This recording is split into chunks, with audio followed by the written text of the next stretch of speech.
मित्रों, आज हम यहाँ पर मृत्योपरांत जीव के दूसरे लोक में निवास के विषय में बात करेंगे।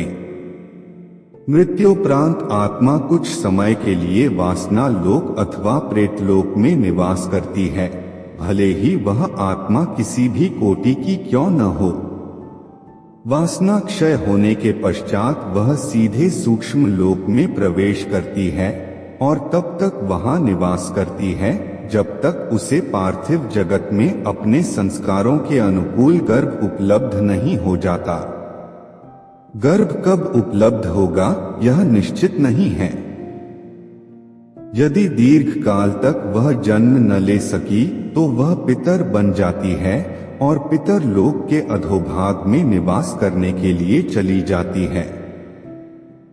उसे पितरात्मा कहते हैं। यह कहना अतिशयोक्ति न होगी कि देवता से अधिक पितर मनुष्य के निकट हैं। देवता से अधिक सहायता भी करते हैं वे अपने परिवार की।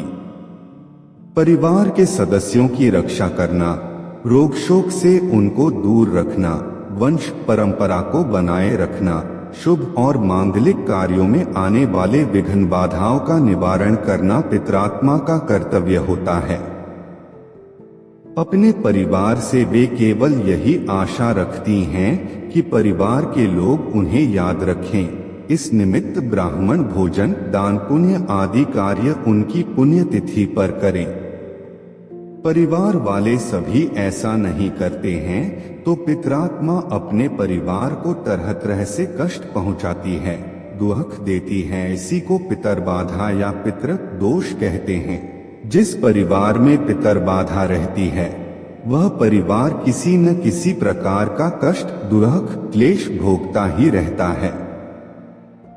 सदस्यों में आपसी मतभेद, तनाव, कोई न कोई व्याधि बराबर बनी रहती है। परिवार में अपने पराये हो जाते हैं, मित्र भी शत्रु बन जाते हैं, पड़ोसियों से, व्यवहारियों से, रिश्तेदारों से संबंध खराब हो जाते हैं।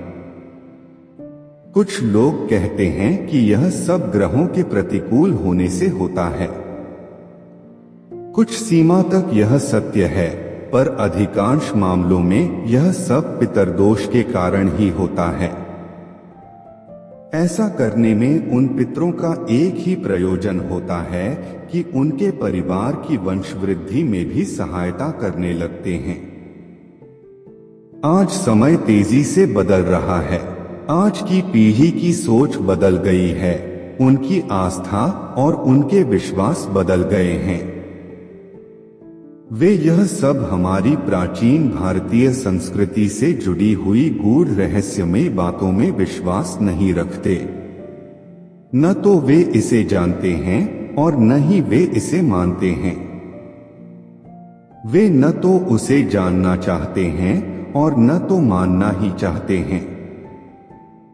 इसी कारण आज समाज के अधिकांश युवा वर्ग में हताशा, निराशा, क्लेश, संताप का वातावरण देखने को मिलता है।